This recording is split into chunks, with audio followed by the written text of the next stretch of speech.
নমস্কার বন্ধুরা, এটি আমার চ্যানেলের প্রথম ভিডিও। তো আজকে আমি যেটা পড়াবো সেটা পুরোটাই হ্যান্ড রিটেন নোটস। তো যদি কিছু ভুল হয়ে থাকে আমি প্রথমেই ক্ষমা প্রার্থী। আজকে আমার আলোচনার বিষয়বস্তু হচ্ছে ইতিহাস রচনার বিভিন্ন উপাদান। তো আমরা জানি যে ইতিহাসের যুগকে আমরা 3 ভাগে বিভক্ত আমরা জানি, প্রাচীন যুগ, মধ্যযুগ এবং আধুনিক যুগ। সেক্ষেত্রে প্রাচীন যুগকে আবার 3 ভাগে ভাগ করা যায়, প্রাগৈতিহাসিক যুগ, প্রায়ৈতিহাসিক যুগ এবং ঐতিহাসিক যুগ।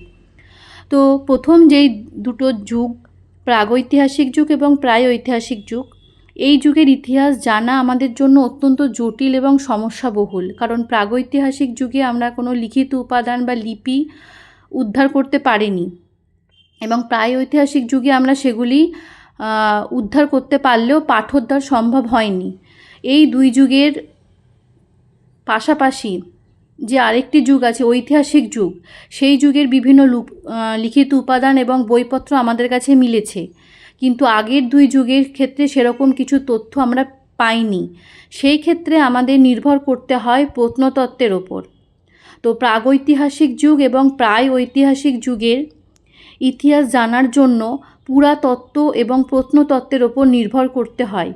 এছাড়াও আমরা মাটিতে খনন কার্য চালিয়ে অতীত থেকে প্রাচীন মানুষের জীবনযাত্রা এবং সেই সময়ের সভ্যতার অনেক বিবরণ পাই। মাটিতে খনন কার্য চালিয়ে আমরা বেশ কিছু সভ্যতার কথাও জানতে পারি, যেমন ভারতে হরপ্পা এবং মহেঞ্জোদারো সভ্যতা, পশ্চিম এশিয়ার সুমের, ব্যাবিলন, ভূমধ্যসাগরীয় ক্রিট, এছাড়াও মিশর ও রোমের মতো সভ্যতার কথাও আমরা মাটিতে খনন কার্য চালিয়ে জানতে পারি।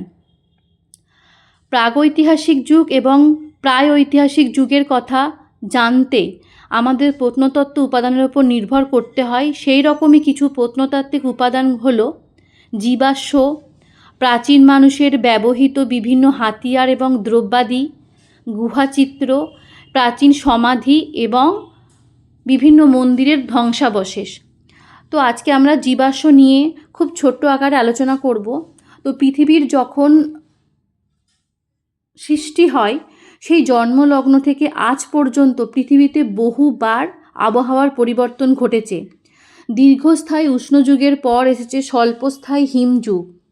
4টি বা তার বেশি আমরা হিমযুগের চিহ্ন খুঁজে পেয়েছি।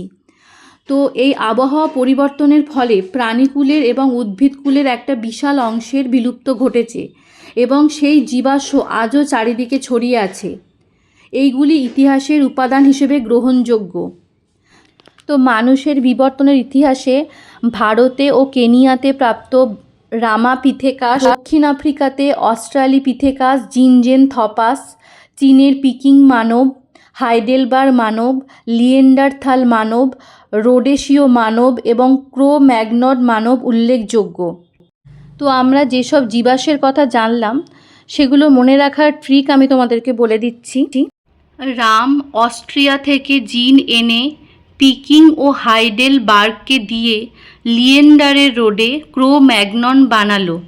এখানে নাম বলতে হচ্ছে ভারত ও কেনিয়াতে প্রাপ্ত রামাপিথেকাস, অস্ট্রিয়া হচ্ছে দক্ষিণ আফ্রিকাতে প্রাপ্ত অস্ট্রালিপিথেকাস, জিন এনে হচ্ছে জিনজেনথপাস, পিকিং হচ্ছে চীনের পিকিং মানব ও হাইডেলবার্গকে হচ্ছে হাইডেলবার্গ মানব। হাইডেলবার্গকে দিয়ে লিয়েন্ডারের রোডে লিয়েন্ডারথাল মানব এবং রোডে হচ্ছে রোডেশীয় মানব, ক্রো ম্যাগনন মানব। ভালো লাগলে অবশ্যই লাইক দেবেন, কমেন্ট এবং চ্যানেলটিকে সাবস্ক্রাইব করে দেবেন।